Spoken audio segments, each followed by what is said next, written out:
what it do. Let it do what it do, what it do.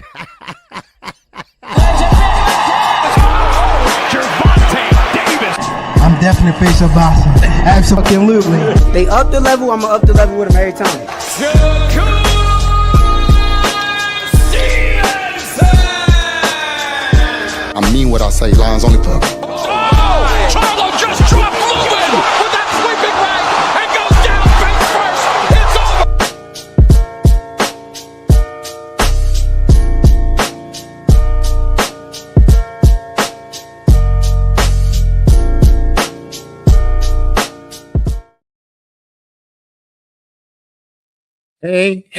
Hey. What's going on, everybody?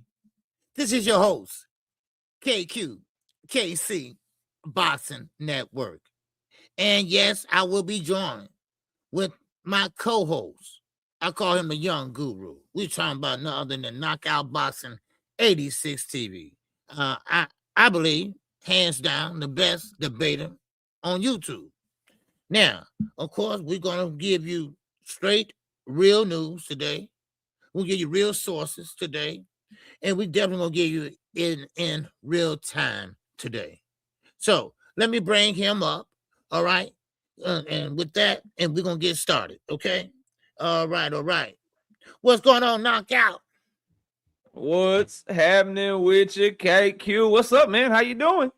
Man, I'm hanging in there, man. I had a good night last night, man. I mean, the Bears did their thing last night in the second half, like I thought they would. But we also had a disappointment last night. You know, we're talking about Matias, and we're talking about Dalton Smith. But I mean, Eddie Hearn lost the purse bid, but damn, he won the fight. Yeah, hell yeah, he did. Yes, sir.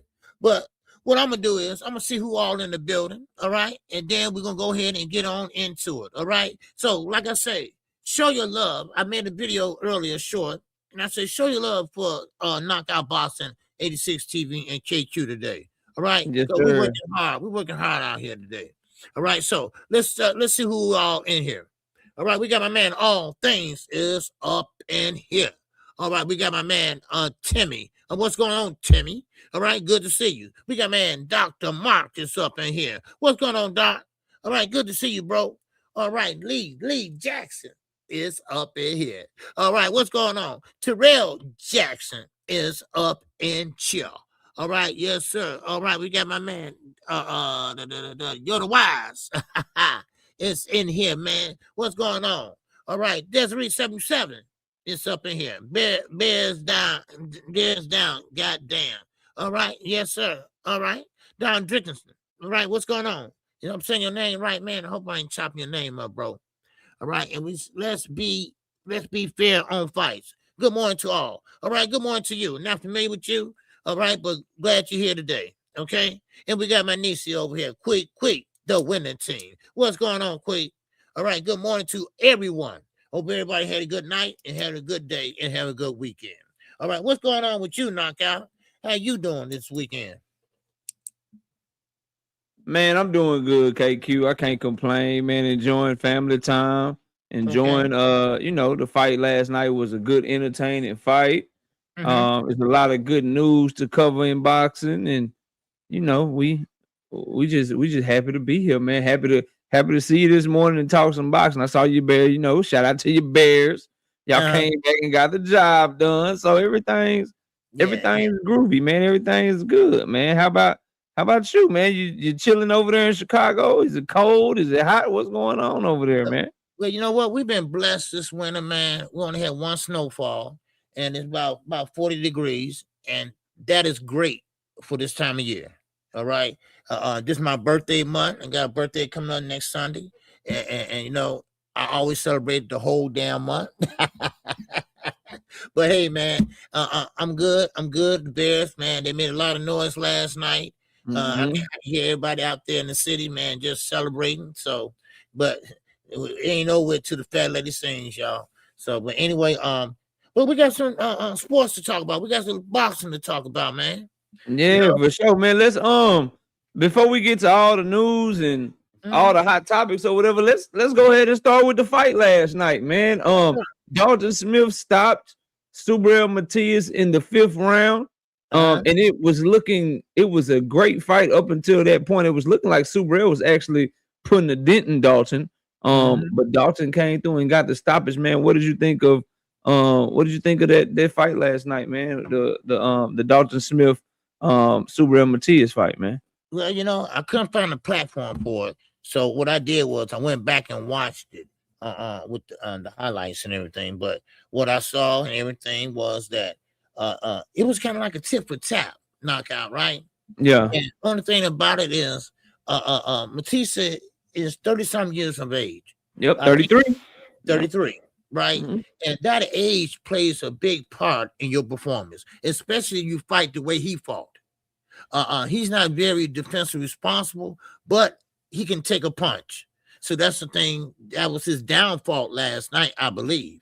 Because Dalton Smith was boxing. He looked pretty good. He was pretty much better than I thought he was. Because I thought he was like a step below Matias. But, man, he really, really did his thing. They stood right there, toe-to-toe. It was just tip to tap. Well, nobody trying to box. I thought Dalton Smith would sit on the back foot and box, but he didn't. He stayed right close up on him, trying to smother his punches. But one thing about Matias, he don't have great defense.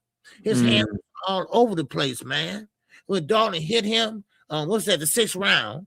In the 6th round, when he hit him and knocked him out, his hand was all the way down and not up.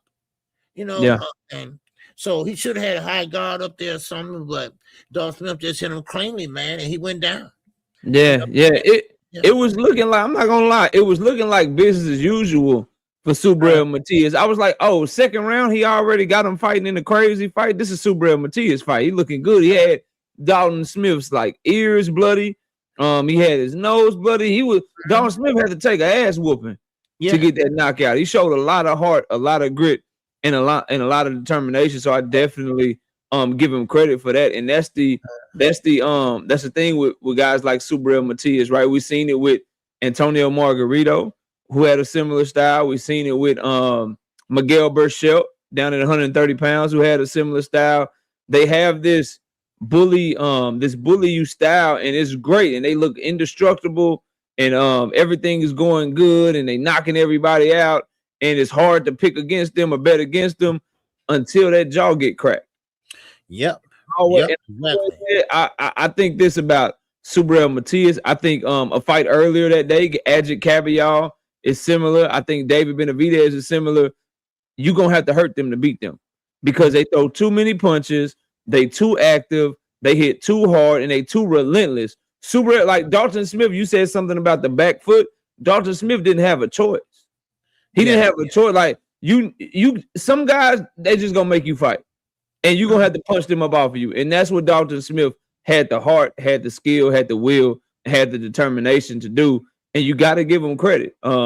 He really, really stepped up and did something that I didn't anticipate him to do. He had never fought somebody this good. He never been on this stage before. He was coming all the way to New York, a Puerto Rican heavy crowd, fighting on the Champions promotional company. And quite honestly, that's how you go get a belt, man. That's how, like, you got to give him all the credit in the world. And I think it's crazy because Matias, it's crazy how fights can change, right? Or change a fighter's trajectory. Now it's starting to look like we might have to have a conversation about Matias being done. Yeah, because now his jaw is can get checked, and once guys like that, once that code get cracked, it's kind of hard to get that thing back because he easy to hit. He always been easy to hit, right? You know what I mean? It finally got cracked. Somebody finally cracked him hard enough to where now when people touch that chin, they may get a hold of him a little bit better. And on top of that, KQ, and I'll pass it back to you. On top of that, this is gonna give other guys more confidence now. Now they done seen, you know what I'm saying? They done seen you get knocked out. They done seen you get them Bambi legs. Now it's like, man, you ain't finna just keep coming at me. Like now they gonna be more willing to stand their ground. Now they're gonna be more willing to be confident and show like, bro, I got power too. I hit harder than Dalton Smith. If you that easy to hit, let's go, nigga. I'm finna bust you up too. And usually, as we see with Miguel Vergil, you know, he took that loss to Oscar Valdez. Then what happened? You start getting knocked out by Jeremiah Nakathila. You go off the scene for a little bit. You know what I'm saying? Julius Ndungo, you big bad pressure fighter. You get knocked out by Bud Crawford. Then you lose like 7 of your last 9 fights and shit. Antonio Margarito, once Manny Pacquiao cracked that code on your ass, then Miguel Cotto came back and damn near killed you in the ring after you cheated him. Like these dudes, once these pressure fighters go, man, they typically go by the wayside. So I do want to say, and then I'll end it here too. Maybe justice was served because you know Subriel Matias did pop dirty for Osterine, so maybe that's some boxing karma for your ass. Yeah, you know what I mean. But that's really all I got on it, man. Yeah, you know, and you're right. You know, sometimes, you know, I think someone said in the chat, no more boogeyman. You know, Matias is no longer boogeyman. All right, because see, he had a lot of people, you know, come forward, just throw a lot of punches, but now somebody cracked him. You know, then okay, this might be the beginning to the end for Matias.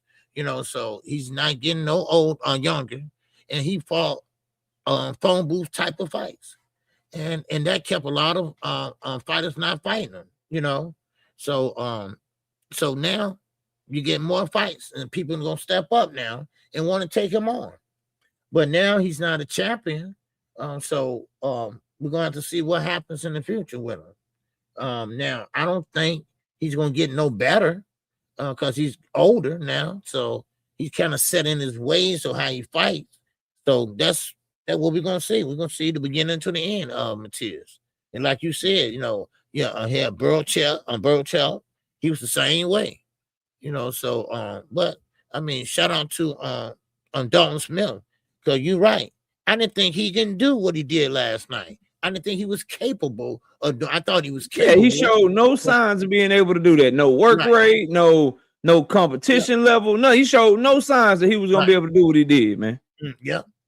You know, and I didn't think he was that tough. Matter of fact, I wasn't even too familiar with him until I heard his name.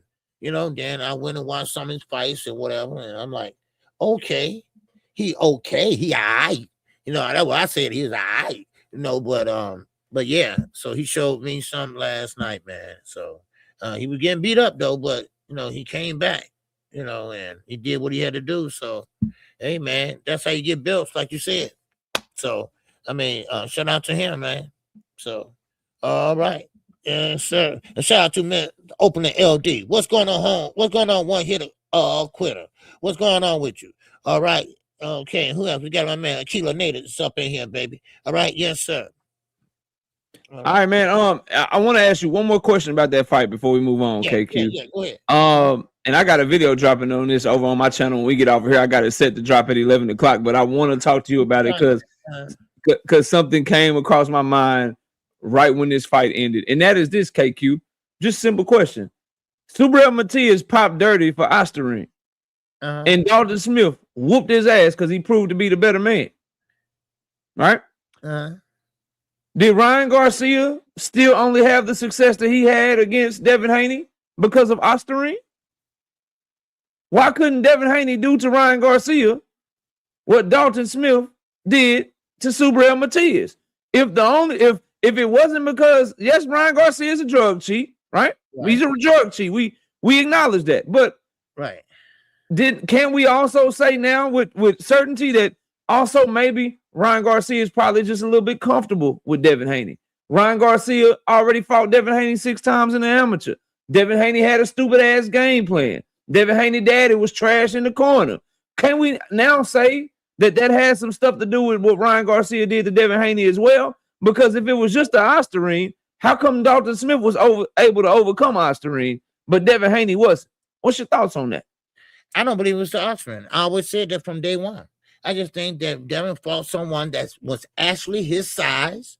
He didn't have to pretty much weight bully him and go down and squeeze down like he always do. He fought someone and he took the money because Ryan was a little bit heavier, but not that much heavier. So No, I don't think they're offspring. Now, yes, he is a drug chief. Okay, Yes. no doubt about that.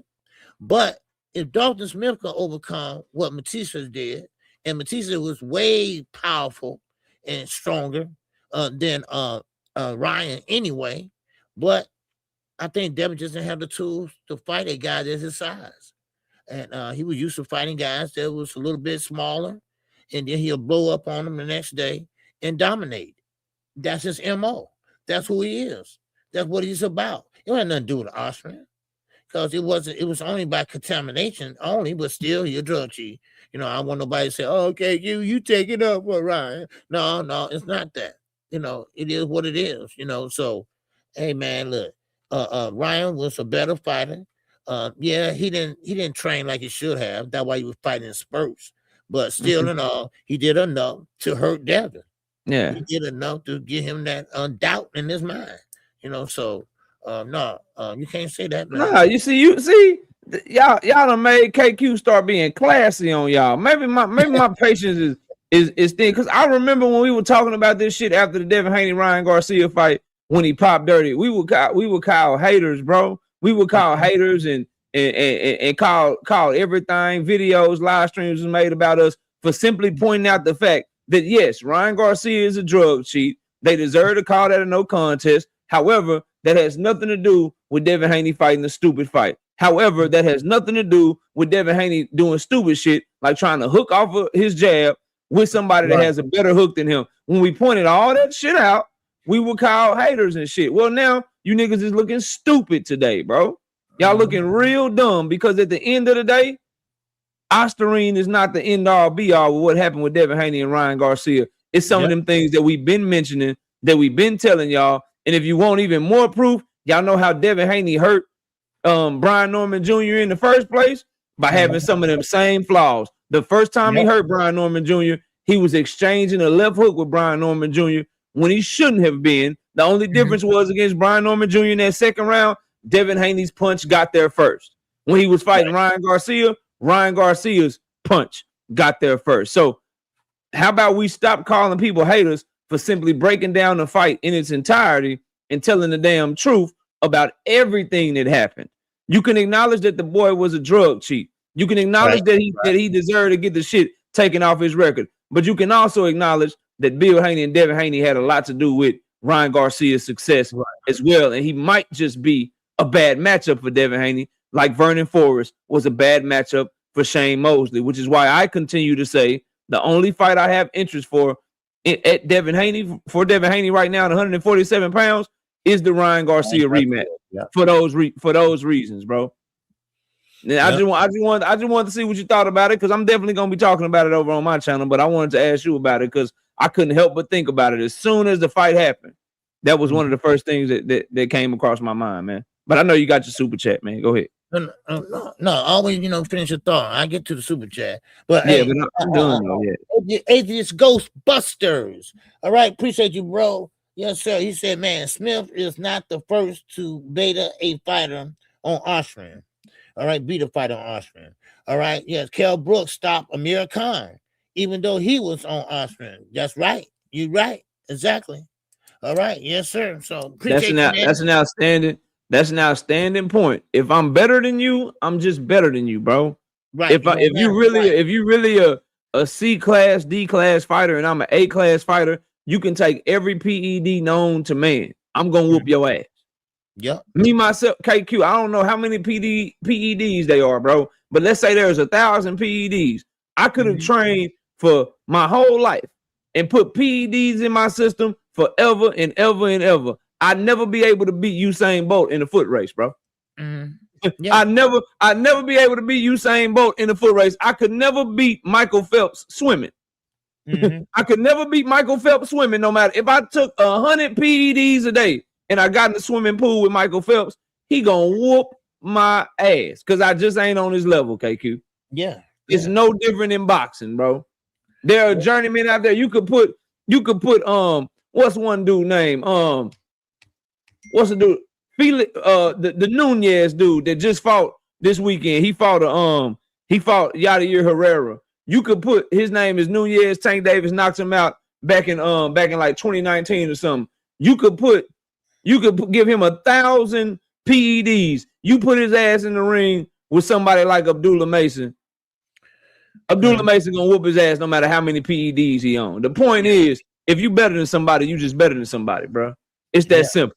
And what people don't want to admit is that Ryan Garcia and Devin Haney are pretty much on the same level.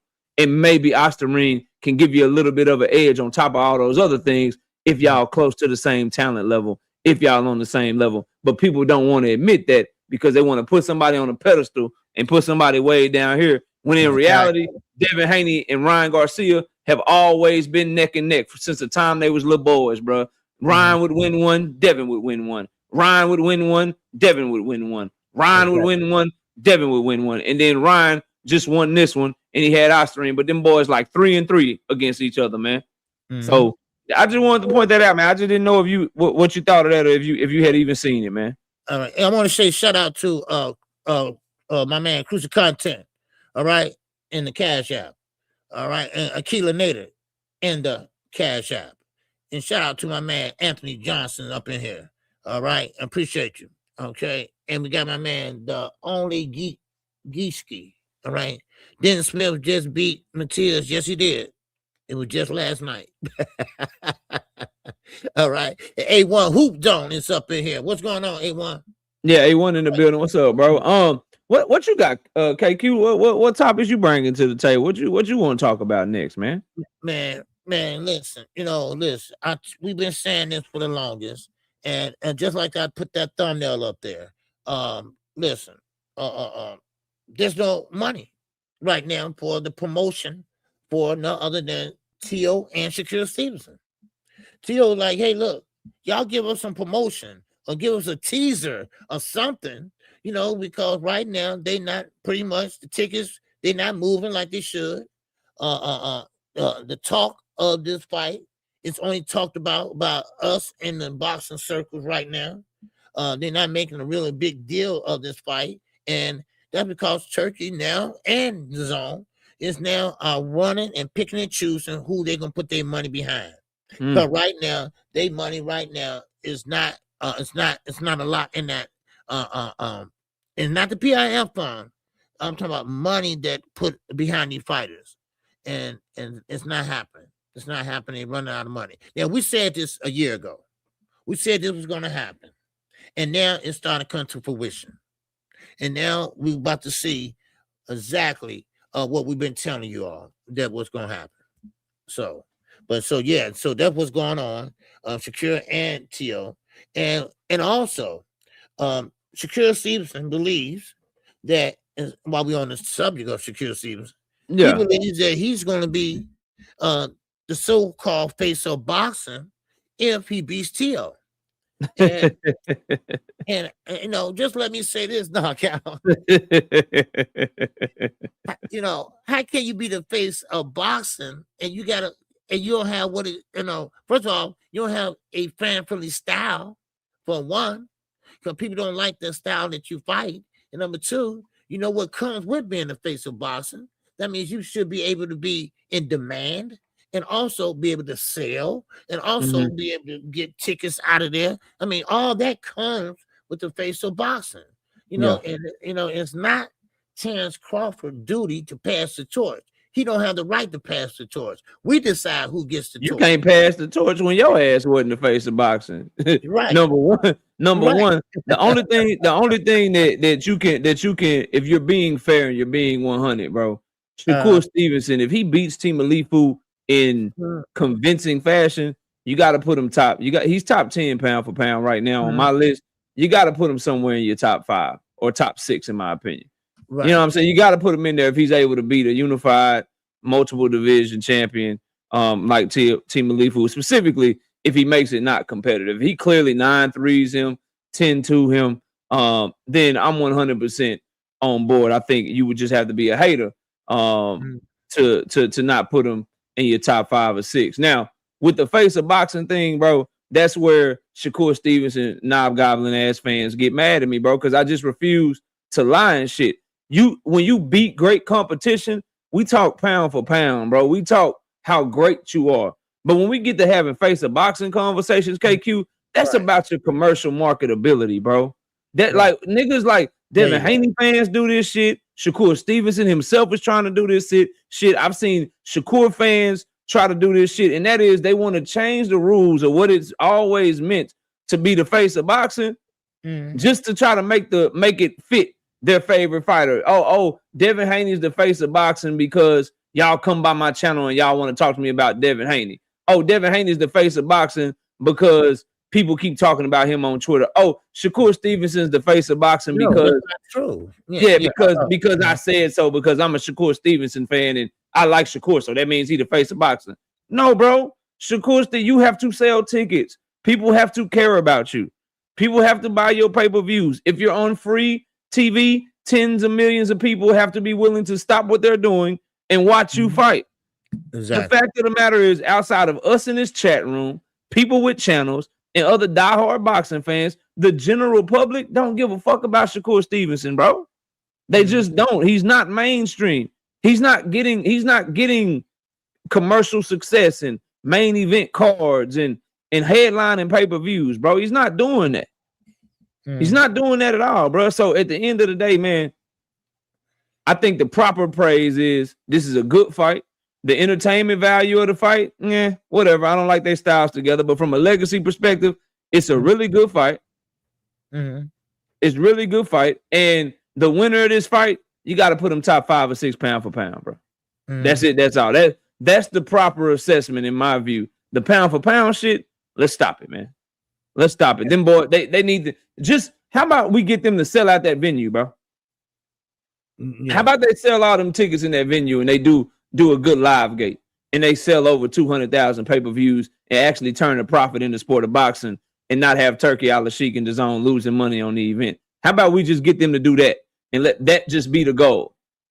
They're both just now coming off an undercard. Shakur Stevenson been fighting all around the world, not main event and shit. How about we just get them to show that outside of a Terrence Crawford-Canelo fight and outside of a Tank Davis event and outside of a Jake Paul event, that the sport of boxing can actually generate revenue with other people like Shakur and Team Alifu. How about we do that before we start talking about face of boxing shit, man? That's my take, bro.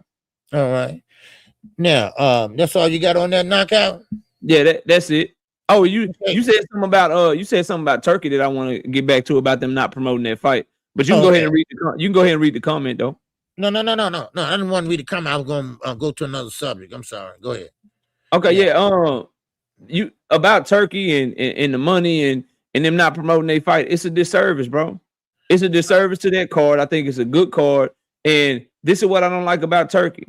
This is what I don't like about him. This is what I've always said about him. And that is, I think he's trying to sabotage our fighters. I think he's trying to sabotage our market, bro.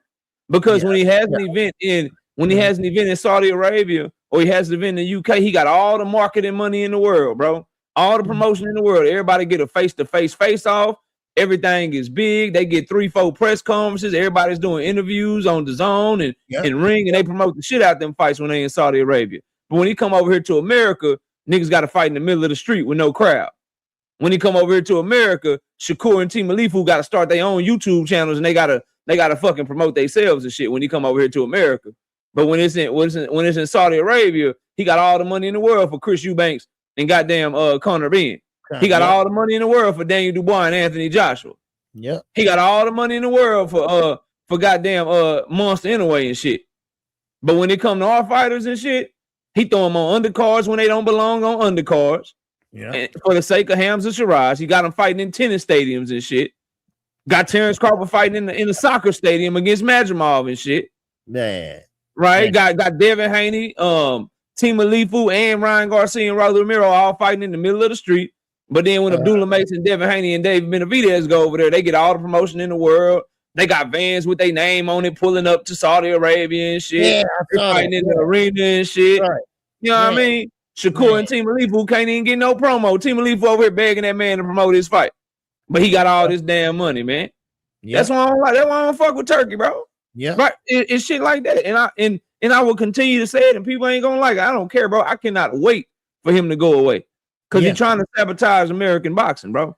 Yeah, and some people just don't want to see it. He may want this event to fail. That's why he's doing this shit. He didn't even show up to their press conference.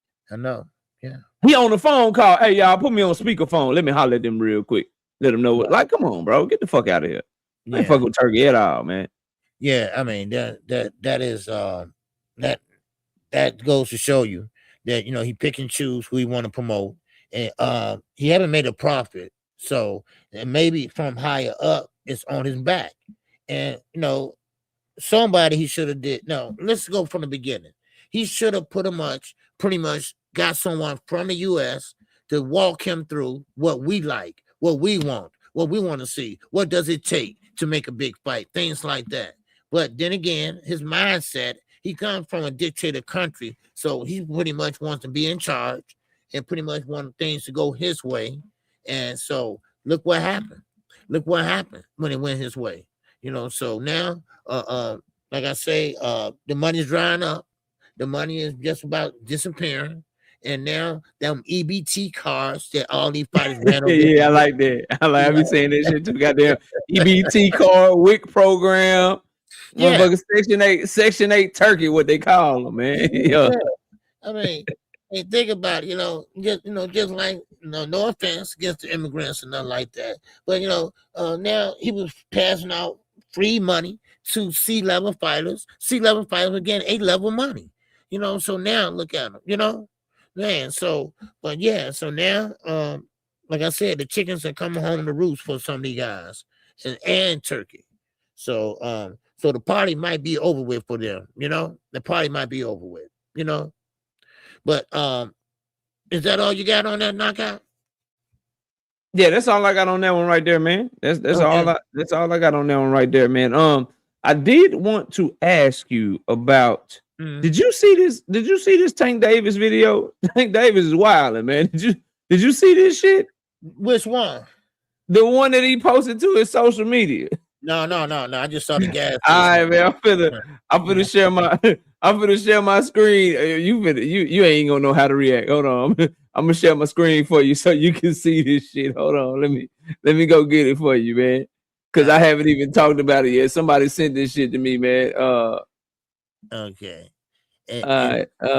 Here we go, bro. Give me 1 second. Here we go, right here. Let me find this for you, bro. I don't know. I think Tank Davis might have left boxing to try to become a basketball player or some shit. KQ. I don't know. I don't know what the fuck going on, man. But hey, I don't know what the fuck going on, bro. But here you go. Here you go. Let me share this for you. Can you allow me to real quick? Yeah. Let me get it.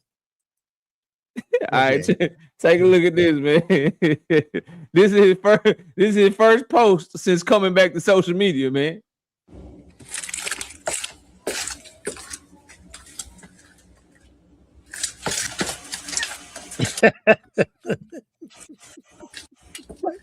What he doing? I don't know, nigga. That's it. Thoughts, nigga? Like, I don't know. There you go. Thoughts? Anything you got to say? He got handled. I want you to remember though. He got handled. Yeah, he got handled. Hey, I want you to remember though. Remember, he is on the run. He is a fugitive, right? And he just casually posting shit on social media, chilling. Man, what you think? Man, he was on the run because they said they saw him at the gas station then by himself. He at the gas station taking pictures. Man. At the gas station, you know what I'm saying? Somebody trying to detail his car in Miami. They can't find that nigga though. He on the run though. That shit wow. So for me, KQ, the biggest thing I look at when I see shit like that from boxers and stuff like that, he don't look like he out of shape. No. He don't look like he don't look fat. He don't look like he big. He look like he been keeping that weight down. Yeah. Look like he been, you know what I mean? And all the rumors of he was about to fight Jake Paul and he was about to be 190 pounds. He was about to fight Jake Paul. He was gonna weigh 165. He was gonna do it. Look like he's still preparing to be at 135 pounds or maybe 140, but definitely look like he ain't moving up to no 147, 154. He wasn't doing all that shit. He looked like he just in shape and ready to go, man. So he looked little, to be honest with you. Like he looked small as shit in that damn thing. So the weight looked down, but that's the biggest thing I can take away from it from a boxing perspective. But that boy damn fool. I don't know, like you've been on social media.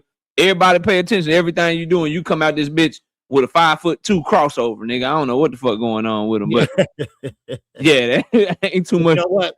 It also shows me that Tank is having fun. He's feeling pretty good. You know, he's not up there mad and F y'all and things like that. So maybe he's in a good place right now. You know, I think about that.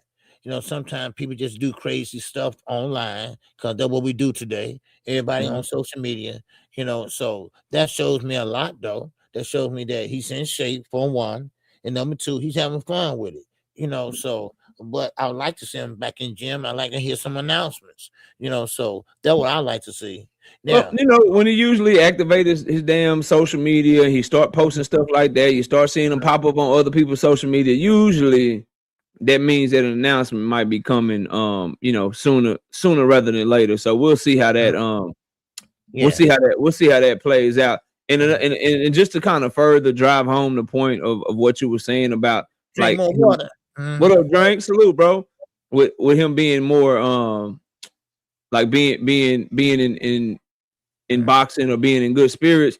Remember, he had the situation in 2020 where he yoked his BM up, and but then he went on a run from 2020 to 2022 where he was knocking everybody out. He got the knockout of the year against Leo Santa Cruz. He stopped Mario Barrios. He outboxed Pitbull Cruz with one hand.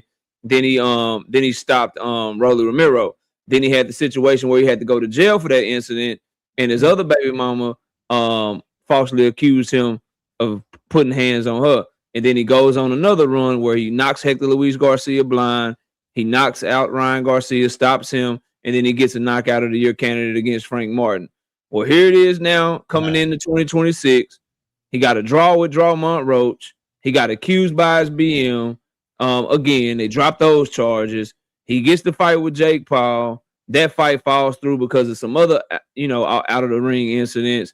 So he loses that on that bag, and now he's about to make a return again. I say all that to say, every time the young man seems to get his back against the wall, every time he has some sort of adversity, he usually comes out and he's on a run. So this could be a blessing in disguise because he seems like the type so far. Now, you can go to the well too many times and it not be there, but it seems to be that when he gets his back against the wall and he faces adversity, the young man comes back with a vengeance and puts on some jaw-dropping, really good performances. So we'll see what's next. Obviously, boxing is better with him in it. All the fighters that clout chase him become more relevant when he's in boxing. All his contemporaries become more relevant when he's in boxing. And everybody with a YouTube channel, whether they talk positively or negatively about Tank Davis, when he's in boxing, when he got a fight coming up, when he's popping it on social media, everybody does better views and everybody's numbers go up. So can't wait to have him back. We'll see what happens, bro. Oh yeah. I mean, I'm glad that he's not blown up. Cause I remember a long time ago, just a while back, him, Adrian Broner, all them, you know, you can tell he was eating outside working out, you know, between fights. Cause he was everything was just heavy and blown up. But now, you know, he's older and like he's staying in shape. So he's probably back in the gym and doing what he need to do. Now, Tank, I see he's maturing a lot too. You don't need a lot of people around you to say, you know, make you feel good or make you think you this big star, whatever. And no offense, but hey, I gotta say it. Devin Haney walks around with like 40 people around him. You know, he got that from Floyd Mayweather. You know, but you don't have to do that. You know, maybe a couple friends, maybe something like that. You know, just be a normal a young man. You know, and that's what Tank is now.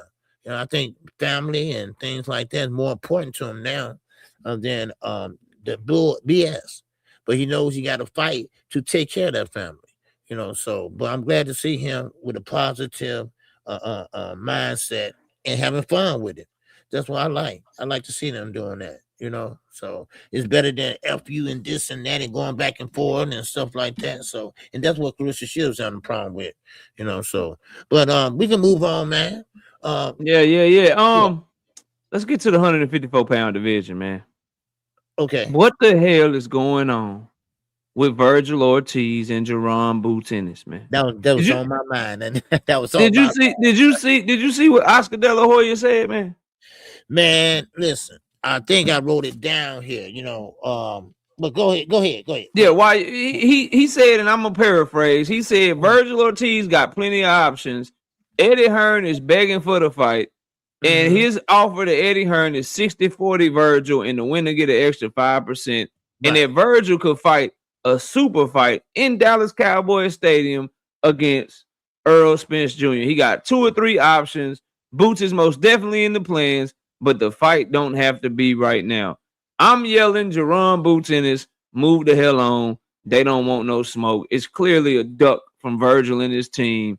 Yeah. Doesn't look like we getting that fight. What is going on with Jaron Boots Ennis and Vergil Ortiz, man? Man, listen. I don't think this time I'm getting Eddie a pass. This time Eddie really wants this fight for Jaron Ennis. Jaron Ennis should have been a star a long time ago, knockout. He should have been real making big money and all that. But of course, he made bad decisions. I'm not gonna call them bad decisions. The promoters didn't do what they said he was gonna do. Cameron Duncan didn't do what he was gonna do. Now Eddie find Conor Benn more exciting than Jaron Ennis. So he gonna look out for Conor Benn before he look out for John. I mean, Conor Benn made $12 million fighting a weight drained Chris Eubanks Jr. 12 million.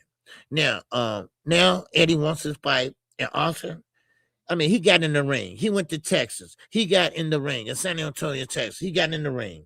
And what happened? They faced off. Soon as he got out the ring, he didn't even make it to the dressing room. Austin started changing his tune. Now, I'm going to tell you, the fight they want, and he got their fingers crossed, is Earl Spence and Vergil Ortiz. Why? Because they think that's a big money, lucrative fight. Because he's been in talks with Al Heyman and PBC. They want to have a big fight right there in Texas. That's what they want. That's Vergil's dream fight. Now, but we'd rather see Jaron Ennis first. And now you want to get Earl after that, whatever, that's fine. But go ahead and follow through with that, what y'all did to face off in the ring. Because now this is also what Eddie said. Eddie said, listen, I'm not going to be waiting around too much longer. You know what? I'm about to, give them a little more time, and then we're going to go on our way and look at another direction. This is what Eddie's saying. So, hey, they blowing it. Yeah. So, what you think? You think this? Man, I don't know what type of contract Golden Boy has with DAZN, but I would assume that they're exclusively on DAZN, and that DAZN has the right to Vergil Ortiz's fights. And if I'm DAZN, I'm not letting you out of anything unless you fighting Jaron Boots Ennis. I think the thing is they want as much money as possible to fight Jaron Boots Ennis, because I feel like they know they're gonna get their ass whooped. Yeah. Or they're not confident that they can win the fight. Because we didn't have all these theatrics between Vergil Ortiz's manager and Oscar De La Hoya in any other Vergil Ortiz negotiations or any other Vergil Ortiz fight. They didn't negotiate with Erickson Lubin in the public. They didn't negotiate with anybody he's ever fought in the public. But as soon as it's Jaron Boots Ennis, we get all this posturing and shit, all of this 4-page letters and writing paragraphs from the manager. Now the promoter saying the manager negotiating behind my back and we this and we that, bro. It's just they don't want to fight this man. And I feel bad for Boots, because what are you supposed to do, bro? You offer Brian Norman Jr. 10 times his highest payday, he won't take the fight. You offer all these dudes this type of money, and in order to get in the ring with you, they want 20 times what they want to fight anybody else, bro. And so it's putting Eddie Hearn and Matchroom, unfortunately, in a position where they got to go through Turkey, which Boots Ennis doesn't seem like he wants to do, or they got to be willing to just lose money to get Boots Ennis a fight, which is bad business. Like, yo, let's give Vergil Ortiz $10 million, $15 million so he can be happy fighting Jaron Boots Ennis. Let's pay him 10, 15, 20 million. So like that shit's crazy. Then Oscar De La Hoya, KQ, he can't even do math because it's only 100% of the pie. He talking about some 60-40, and then the winner get 5. Where the extra 5% gonna come from? That's 105%. Where the extra 5 gonna come from? That's how you know it's a fake ass bullshit offer. 60-40, the winner get an extra 5. Okay, where that 5 gonna come from? Because 60-40 is already 100, dummy. Might want to stay off that booger sugar, man. Stop putting the dang on women's underwear on, bro. That shit's stupid. But it's looking like, it's looking like Jaron Boots in this, man. You may have to just take less money to get these dudes to fight you for a while till you become a superstar, and then they can't deny you. So you may have to let Vergil make double what you make in order to get the fight done. You may have to give away some of your money in order to get the fight done if you truly want these fights. It sucks. You know what I'm saying? It's probably not fair. It's not fair to him, but sometimes you gotta put shit before what you feel like you deserve or what your worth is, just so you can get the fights and so you can come out on the other side. Floyd Mayweather had to do it with Oscar De La Hoya. Devin Haney had to do it with George Kambosos. So you might have to just do that shit, man. He's trying to negotiate. I think they're making the mistake of negotiating with these people, KQ, like these people are negotiating to make the fight too. I think all these dudes is going into a Boots in this negotiation just trying to make it look like they not scared, but looking for a way to outprice themselves, to make it a real hard fight to make so they can go in another direction and then just save face later. So that's what it looked like to me, man. So I hope the fight gets done, but I think Boots in this may need to move on to greener pastures, man, and just see who he can get and just fight who's willing to fight him. I don't know who's next in the WBA, but just start going down the WBA line since you're the regular champion, and just see if you can get somebody to fight you. I'd also be petitioning the damn WBA every month to get the WBA champion, which is Abasa Brayu right now.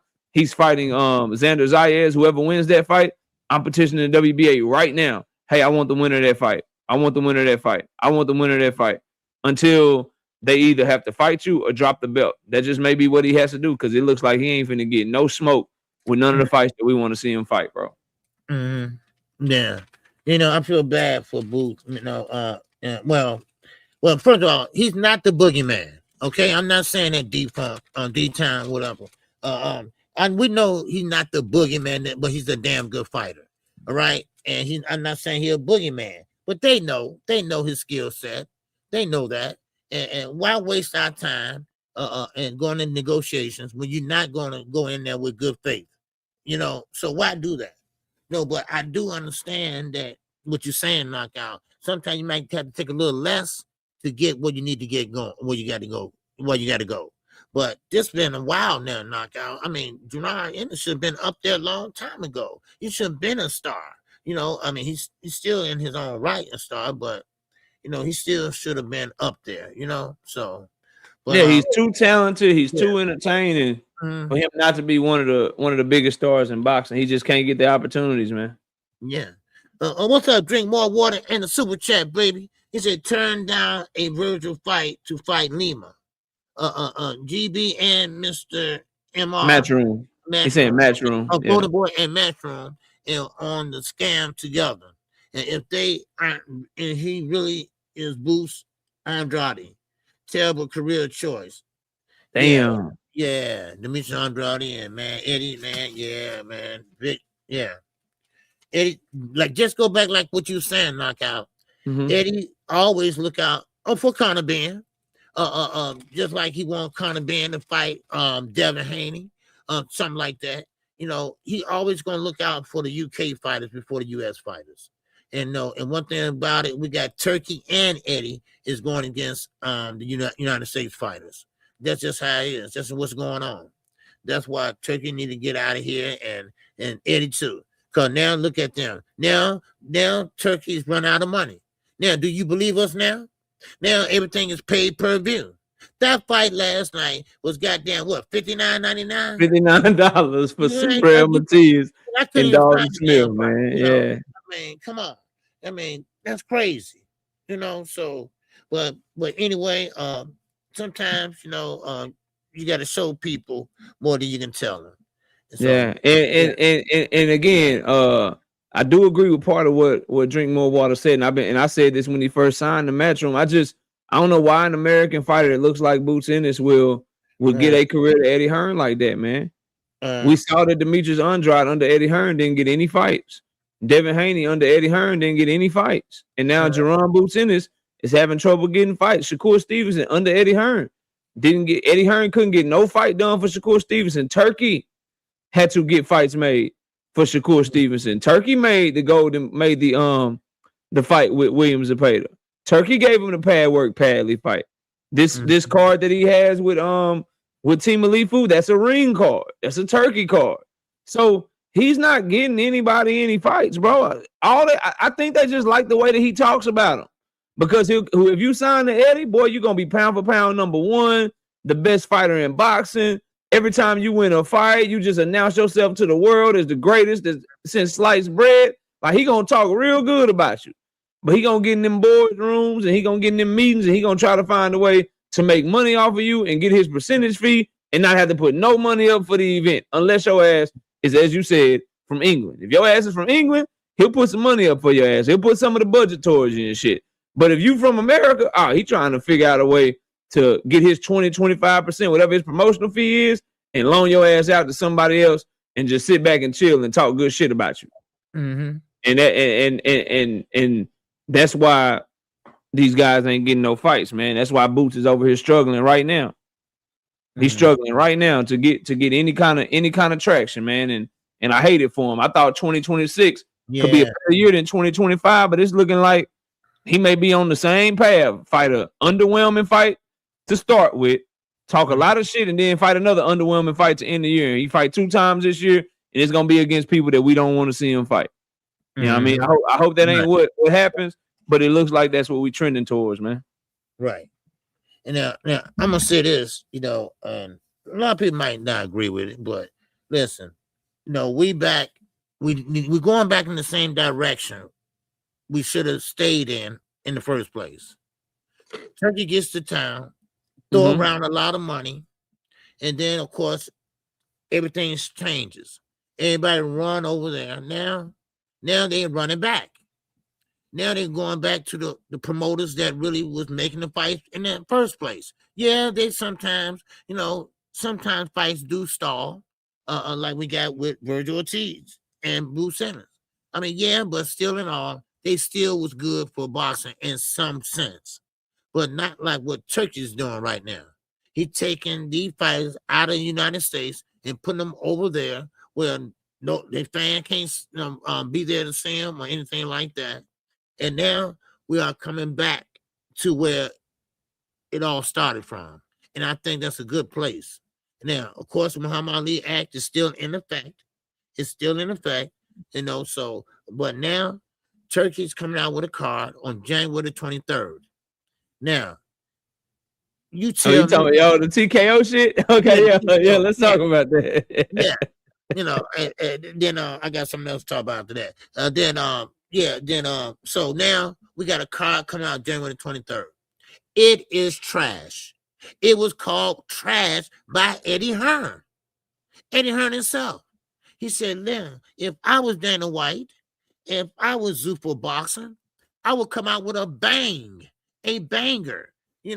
But now they have it at the UFC headquarters in Las Vegas, Nevada. It's a small venue, and we don't even know the people on the card, but maybe a couple people, and that's it.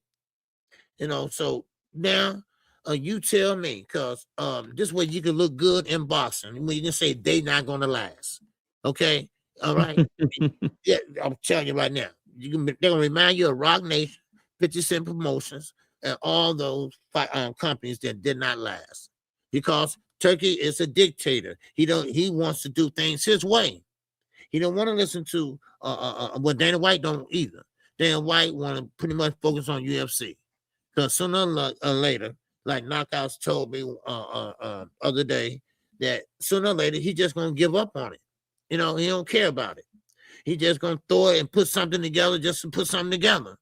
And he's gonna focus more on his baby, and that's UFC.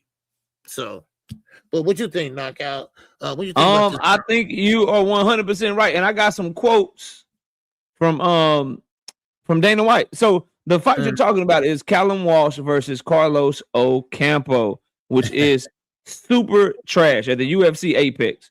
As you said, Ocampo, Earl Spence knocked him out in the first round. Is that yeah, the same Earl Ocampo? Spence. Yeah, Ocampo. Earl Spence knocked him out in the first round. He lost to Jamel Charlo and he lost to Tim Tszyu. So no, it was Tim Tszyu, Jamel Charlo, and Sebastian Fundora. I think who all beat him. I don't think that was Spence, but it's Callum Walsh versus Carlos Ocampo, UFC Apex. And this is what Dana White had to say. He disagreed with you. Dana White says, when I talk about matchmaking, I'm going to have all these up and coming guys. We have this kid named Ocampo, who is a seasoned veteran. His only losses are in title fights, 3 title fight losses. He has more knockouts than Callum has fights. Callum undefeated, 15-0, and it's the main event. Should be a badass boxing event. I've been talking smack about boxing for a long time, and now it's time for me to put my money where my mouth is. I'm going to get rid of the sanctioning organizations. The best will fight the best. We're going to sign all the young and up-and-coming guys. If you break into the top 10 and you're still undefeated, your undefeated record means something. You know what I mean? Everybody's undefeated in boxing because nobody fights anybody, right? Everybody will fight everybody on Zuffa. That what Dana White said, man. He about to sign everybody. Man, that's a bunch of shit I ever heard. He about to sign everybody, man. He said it's going to be a badass boxing event, man. Get your popcorn ready, man. Callum Walsh, Carlos Ocampo, man. Man, what the hell? Come on, Dana White. You really believe, you think we really believe that bullshit? Really? Come on now. You know, dude. I mean, yeah, he tried to take over boxing. Yes, he was trying to get rid of the Muhammad Ali Act and things like that. But it's not going to work. A lot of these fighters, they're going to get whiffed of it. They're not going to go that direction. They're going to go another direction, you know? And then it should get Blair Cobb. Blair Cobb is, yeah, he's trash too, but he ain't dumb. See, that's one thing about Blair Cobb. He's not dumb, you know, but he's kind of trash right now. But, he beat Adrian Broner, though. But still in all, I mean, another showcase fight for Walsh. Yeah. Yeah, bro. The thing about Zuffa is their path to being successful, they're gonna have to get all the high level amateurs, the top rank, premier boxing champions, Golden and Boy usually get. So the next Abdullah Mason, the next Kermel Moulton, the next, the Emiliano Vargas, they're gonna have to try to find a way to get them 17, 18, 19, and 20-year-olds to sign with them for the next 5 to 7 years, 10 years, if they're gonna really make a dent in this thing. And it's gonna be hard to do that, bro, because your pay scale. Right. Your pay scale is too low, bro. Like these dudes get $250K off the rip from Top Rank sometimes. And you trying to pay people $10,000 a fight, and you get to tell them who to fight. You run everything. You run their career. You manage them. They only can make a certain amount of money, man. Niggas ain't finna be doing that, man. you ain't finna do that, bro. As long as guys are still around that we know about, like for instance, it's no disrespect. Like as long as diehard boxing fans look at your product and look at everybody else's product, and we like, yo, the best 154 pounder on that roster is Callum Walsh. Man, we know it's like 8, 9, 10 people that'll whoop Callum Walsh ass tomorrow at 154 pounds. Your product ain't good enough, homeboy. It's just not, bro. You literally got Callum Walsh fighting somebody. You got Callum Walsh fighting somebody that already been knocked out by people that's better than Callum Walsh, and we know who the real champions are. Like, so unless you getting a Jaron Ennis over there, a Fundora over there, and you forcing them type of fights as your main event, man, niggas ain't finna be fooled by that, bro. Who's in your lightweight division, bro? Do you got Shakur? Do you got Tank? Do you got Abdullah? Who's in your 147-pound division? Do you got Ryan? Do you got Devin? You know what I'm saying? Who's your middleweight? Do you got Janabek? Do you got Laura? Who's your cruiserweight and light heavyweights? Is Bivol signed to you? Is Beterbiev over there? Is David Benavidez over there? You got Jayo Battaglia over there, bro? What heavyweights you got? You got Usyk, Otama, Fury, AJ, Wilder. You got anybody over there, bro? You ain't got nobody. Ain't nobody stupid. Right. Yeah.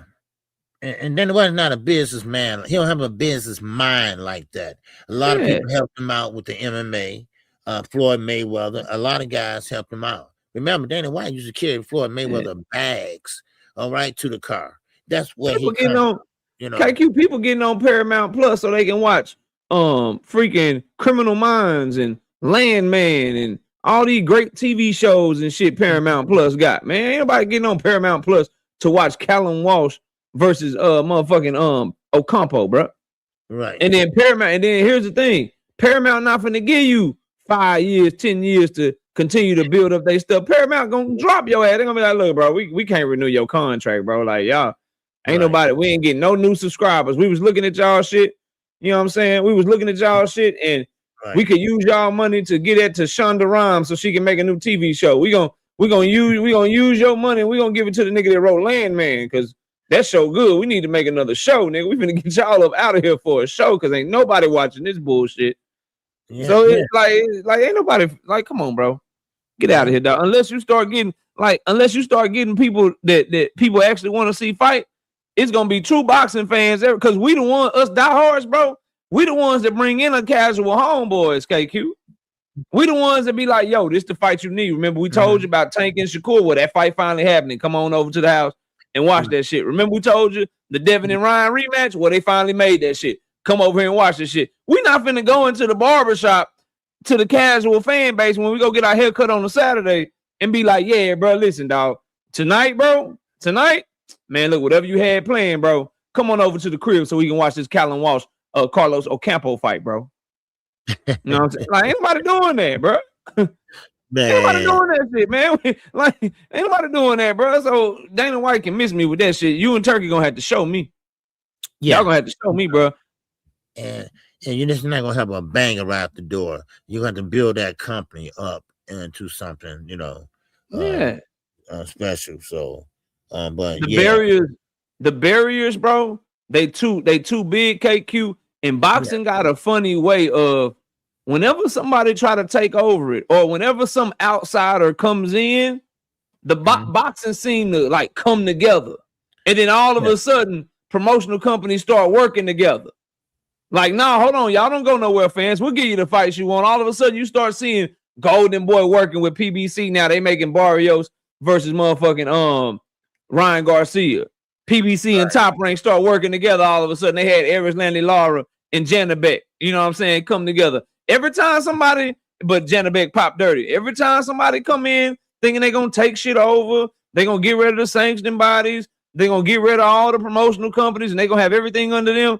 Boxing got a funny way of like making sure they let it be known, no, this shit gonna stay how it is. And they all come together, they get the person out, they put the person out of business, then they all separate again and go do their own shit. But they'll come together and you'll start getting all kind of crazy fights. Everybody be doing great. So, you know, we'll see. But I'm not fucking with the Zuffa shit at all, man. Yeah, hey, once man, y'all tripping. I'm definitely buying that Zuffa fight on somebody else's dime. You know what? I don't have a fight stick, y'all. You know, and that card last night, I wish I had one. Then I would have got it. You know, but the Johnson family, they told me what kind to get, whatever. So shout out to them. You know, so I might give me one. You know, just maybe to watch fights that I don't want to watch.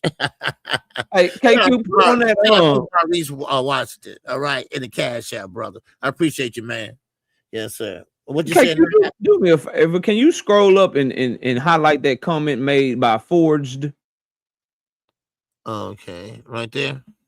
Yeah, he says, "What's wrong with you guys?" He's giving people an opportunity who would not get a look through politics. No, Carlos Ocampo got an opportunity. What are you talking about? Carlos Ocampo got an opportunity against Sebastian Fundora.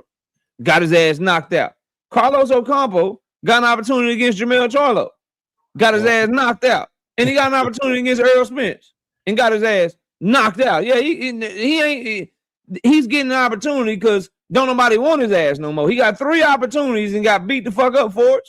Yeah. So that is incorrect, sir. That is incorrect. Carlos Ocampo is getting an opportunity because they want Callum Walsh in there with somebody that he can beat up on and make him look good because he's the face of their company. Right. And in the overall world of boxing, he's a prospect that probably don't have a chance to beat any of the top people in his weight class. That's who he is. You know what I mean? So you're tripping with that, brother. You're tripping with that. Yeah, that's what they do. They pretty much highlight a opponent, and of course they match him up with someone that he know he can beat, and that's how you build up your resume, pad your resume. But with him, he's trash. He's trash. Yeah. I want to talk about Keyshan Davis as well. Keyshan Davis. Okay, I'm sorry. Okay. Yeah, Keyshan Davis said he is coming to take everything. That he is coming for everything and everybody, and he's about to show us against Jermaine Ortiz, man. And it wasn't any promotion for this fight, as you know. Keyshan Davis had to do this on his YouTube channel. He had to post this on YouTube because they're not promoting his fight card. Wow. And he said he coming after everything, man. What do you think of Keyshan Davis? Should we be on upset alert for him versus Jermaine Ortiz, man? Listen, I'm gonna tell you right now. Don't underestimate Ortiz. Jermaine Ortiz has fought just about everybody that's that's a good fighter. Jermaine Ortiz has came this close at being a star, and he's not done yet. He got the most experience. Keyshan, this is a step up for him, a damn good step up. Now he changed teams, and I don't think he should have done that. I think he would have been better off with Bomac. Bomac still is a young, up and coming, smart trainer. Not because of Terrence Crawford. He's just bright. He's a good trainer, and he has good game plans. But still in all, Keyshan, stop and shut up. All right, you acting like Shakur now. You saying what you're gonna do, and come fight night, you're not gonna do it. Now you're not fighting just anybody. You fighting your man Jermaine Ortiz, and I think it's gonna be a close fight, knockout, and I'm pretty sure that Keyshan worried too, because this might be an upset. So this is what I'm looking at right now, upset, because Jermaine Ortiz is no punk, and he has fought everybody, and he's hungry. He's hungry right now, and he wants to prove a point. That's what I think. I think Keyshan should be worried. I seen him working out a little bit, doing a little road work. Then I seen him doing some pad work, and Keyshan not looking so good to me. So he's over there. I think he was Shakur now, his team. So I don't know. Yeah. Okay. I think I'm with you. I'm worried about Keyshan in this fight. Because Jermaine Ortiz style is very educated, very tricky, and he can frustrate you. He frustrated Lomachenko. He frustrated Timalifu. He was the one that had Timalifu asking if he still got it or not. Excuse me. Y'all hit the like button, all right? Yes, sir. Please hit the like button. 30-something people in here. Hit the like button for me, all right? I appreciate it. For me and knockout. Yeah, Jermaine Ortiz is a highly decorated amateur that's been in the ring from the amateur ranks and professional ranks with everybody. And it's not a single person that can just say that they watched him. He's competitive with everybody that he fights with. And he has some of the same footwork, same counterpunching ability, same twitchiness as Andy Cruz, who beat Keyshan Davis multiple times in the amateur. Not a big puncher, but really good feet, really good movement, and a good counterpuncher with some good timing that caught Keyshan off guard.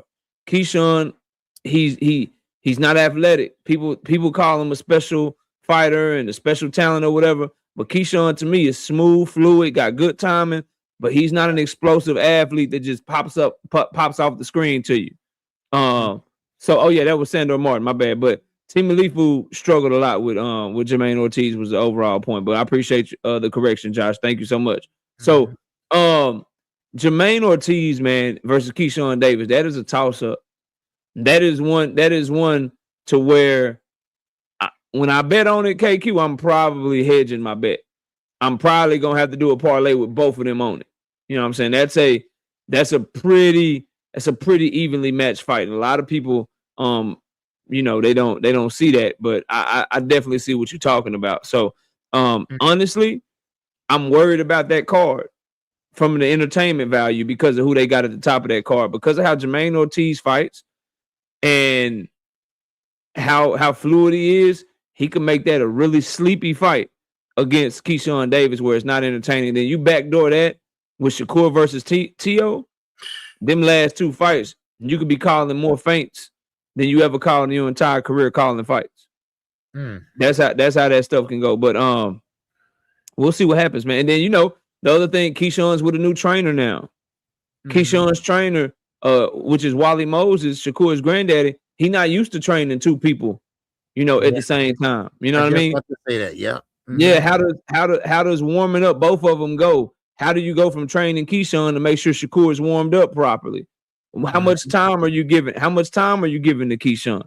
Are you giving him the same amount of time with game planning? Are you giving him the same amount of time with sparring? Are you giving him the same amount of time that you focusing on your grandson in order to help him get ready for one of the biggest fights of his career? So it's a lot of things. And then Keyshawn's mental. How is he mentally? You know, with the stuff that he had to deal with and the trouble that he got himself into, and how fragile he seemed mentally, breaking down and fighting people behind the scenes and all kind of shit, damn near throwing his career down the toilet. Like, it's a lot of questions surrounding Keyshan Davis going into that fight, man.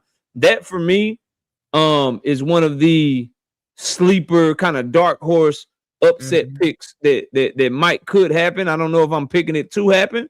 But that's one of the ones where I'm looking at like, man, I don't know, bro. We might be looking like if Shakur and Keyshan both go into February this year having lost to Team Alifu and Jermaine Ortiz, I would not be shocked. I would not be shocked. I would not be shocked in the least bit, man. I would not be surprised at all because those are some good fights and some tough opponents that they in the ring with. So we'll see what happens. But that's my thoughts on it, man. You know, like I was saying earlier, Keyshan went with Shakur team, which is Wally Moses and his team over there. You know, and I just want to say that I just never seen a fighter, a young man that's so crazy in love in this brotherhood shit than Keyshan Davis. That you gonna change your whole goddamn life, right? Well, just to be his friend, right? I mean, you can't write this. You know, I had best friends for 20 years, right? But I ain't trying to do what you doing. You know, I mean, that's your thing. That's your lane. Stay over there. You know, but I'll holler at you later. Oh man, you don't want to. Hey man, you don't want to cancel your channel and just come be a guest on my channel all the time and let me keep all the money, man. Hell no. Right, you my homie. You don't want to be on my undercard, man. You can be like my you know how ESPN First Take got the person that just present the topics and then ask the questions. Yeah, you don't want to quit your channel and do that for me, man. Oh man. I mean, he look like a whole bitch out here, right? He look like a bitch out here. God damn. Well, man, who you work for? I work for Shakur, right? Yeah, that's my man. Right? That's what you sound like, dude. I mean, come on, man. We had the best channel, man. I'll rename the channel. It'll be called KO and KQ. I just get to keep all the money. I'm the main event. Okay. Right. I sound like Keyshan. Okay, whatever. We brothers. Man, hell no. Yeah, you cool as shit. Don't get me wrong, but I ain't no fool either. Hey, hold on. You can still call fights every Saturday. Just call them on my channel. That ain't happening with me, man. I mean, this is what I be saying. This is what I be saying, y'all. These fighters are sissified today. These guys are so sissified. I mean, I never seen guys that sit there. Oh shit, boy! I ain't gonna never fight him. I don't care. Y'all give me $1 billion. I'm not gonna fight Shakur. I said, hell, I fight my grandmama for that type of money. What? Man. I just thought I'd throw that out there because I just never heard of shit like that, you know. Oh, bro, I just never heard of shit like that, you know. Yeah, this man left his coach, left his manager, and went and let him fight somebody that he wanted to fight, and got it on his undercard. and came to his coach and helping him get ready for the fight, bro. Damn, my fight. Hey, Shakur, we gotta get you Hell ready. no. Nigga left his manager, left his coach, came to his manager, came to his coach, training with him, and let him fight the person that he was calling out first and didn't get mad at it at all. Come on, dog.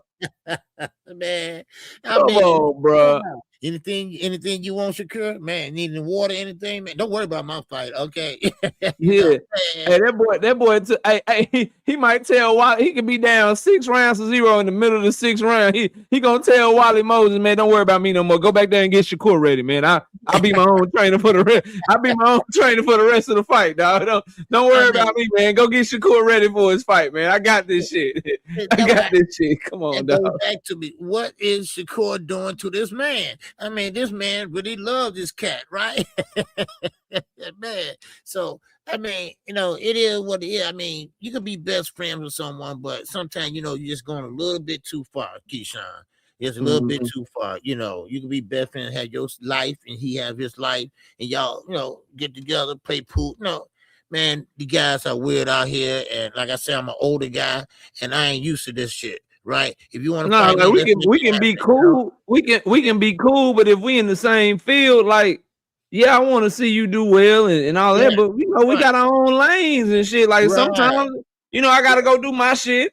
You go do your shit. Then we come together. Then we go back. We do, we may agree sometimes. Sometimes we may disagree. But you over there, I'm over there, and we come together. And ain't nothing wrong with them being friends. And my only issue is always, bro, number one, I do think it's weak that y'all don't want to fight each other. But all I ask as a fan, if y'all don't want to fight each other, it's perfectly fine. Y'all should always make sure, for the sake of the fans that pay your bills, because we buy your fights, y'all just need to make sure y'all always in different divisions. Yeah. And then nobody had nothing to say. Like, just fight in different divisions. Since y'all talking so much anyway, come up with a plan to say, hey, since we're not going to fight each other, I'm the bigger guy, I'm the smaller guy, so I'll always stay one division ahead of you. When you get ready to come to the division, we'll talk about it or whatever, and I'll move up. Or I'll move down, or whatever the case may be, just so there's no confusion. You know what I mean? Because it was a lot of confusion, and it rubbed a lot of fans, specifically myself too, the wrong way when Shakur and Keyshan were champions at 135 pounds at the same time. That rubbed me the wrong way. I'm like, yo, we got two champions at 135, but we know that's one fight we damn sure ain't gonna get. Right. All the duck talk and all the Tank ducking Shakur ducking Tank. Oh, what about this champion? What about that? Like, we at least know that those fights always have a chance to happen. But when you got two champions like Keyshan and Shakur in the same division, and they got a pack not to fight, and they so public about it, bruh. And they got the same trainer now and manager now. Now you know the fight's not happening unless somebody leave Wally Moses, and we know it ain't gonna be Shakur. So like, get the fuck from around each other. Then go to different weight classes. That's the only thing I ask, bro. Yeah. So I guess you've been tricking the game too long. So tricking the game too long, man. Yes, sir. Big dog Willie. What's going on? Breaking news: Tank and hair grease makes amends. Okay, big dog Willie, my man. All right, man. We were having the fun. We were making funny jokes, and the whole chat was laughing. And then Big Dog Willie came here with that corny ass joke and just fucked up the whole chat. Ain't nobody laughing no more. Ain't nobody having a good time because he ain't a funny guy, man. Yeah, shout out to you. You gotta get some new material, Big Dog Willie, man. Get some new material, bro. The shit's not hitting. Like it's not hitting no more, bro. Tim Terry, what's going on, brother? Yeah, he said the same thing. See, he said he needs a new. He said he needs a new. Yeah, bro, he needs some new material, bro. That shit you need some new jokes, man. You gotta get some new jokes and shit, fam. What else you got, KQ? We got like 5 minutes. What else you got, man? Well, what you think about the fight itself with Shakur Stevenson and of course his opponent? Tio, what you think about that fight? I mean, Shakur Stevenson, would he be forced to do something that he's not used to doing? He could be. I think the key, and I said this on my channel, KQ, and you can let me know if you agree with it or not, bro. I think the key to that fight is going to be patience. I think they both are really good counterpunchers. They both are much more comfortable making people come to them. And whoever can be okay with dead spots and not care about people booing, not care about people not being entertained with the fight after the fight is over, whoever can be the most patient fighter and make the other one be aggressive first, to me, that's the person that's going to have the advantage in that fight. That's the person that's going to be able to win that fight. Because I think Teofimo, I think he's trash on the front foot trying to apply pressure. I don't think Shakur Stevenson is good on his front foot trying to cut off the ring and apply pressure. So if whoever can be patient and make the other person come to them, that's the key to the fight to me.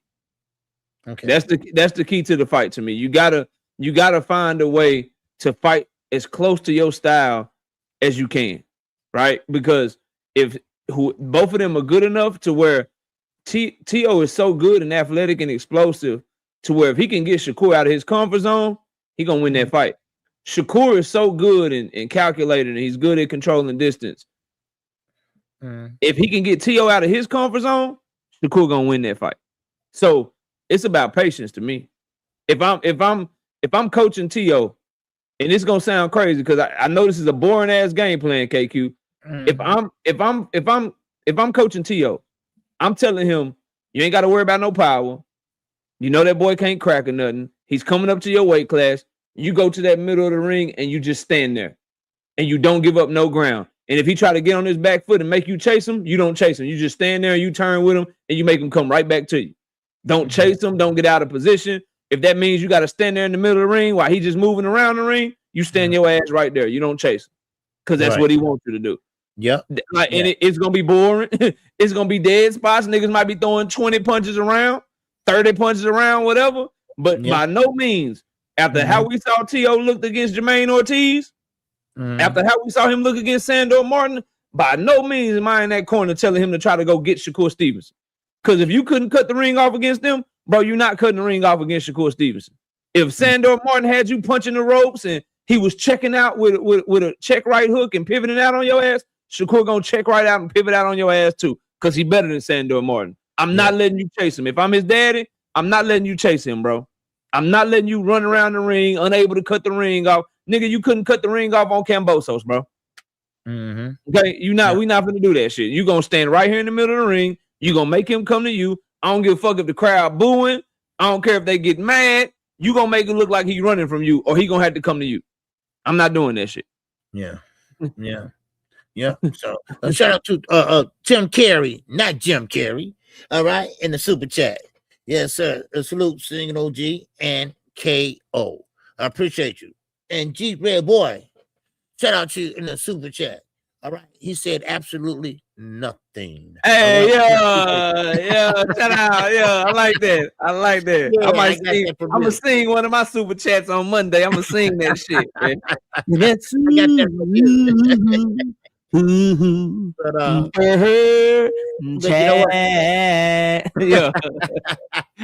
I got it down, nigga. I got it down. I know exactly how to do it. Shout out to my boy G Red boy with that $10 and that for her chat. Looking at him. Man. Yeah, I know exactly how to sing that shit, man. Yeah. I know what you be doing, man. Man, I tried. I can't get no better, man. So that's all I got, man. Already. Well, that ain't funny, man. It's 10:30, man. It's 10:30. Congratulations again to your Chicago Bears, man. Another great show. And I can't wait to talk to you again next week, man. Well, let's when you're live, man. Let the people know when you're live. When your next show. When you gonna be live this week, man? I will be live tomorrow at 11 o'clock a.m. Central Standard Time. All right, and I'll be live tomorrow. All right. Yeah, man. Me too, y'all. I'll be live Monday night, Wednesday night, and Thursday night this week, 7:30 p.m. Central Time. Appreciate you, KQ. Appreciate everybody in the chat. Y'all please hit the like button on y'all way out, man. And we'll catch y'all on the next one, KQ. I appreciate you, man. Have a great rest of your day.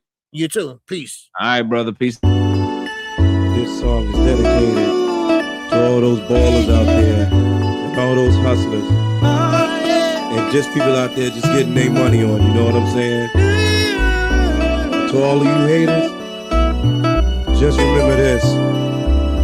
I'm living it up, y'all. In my lifetime,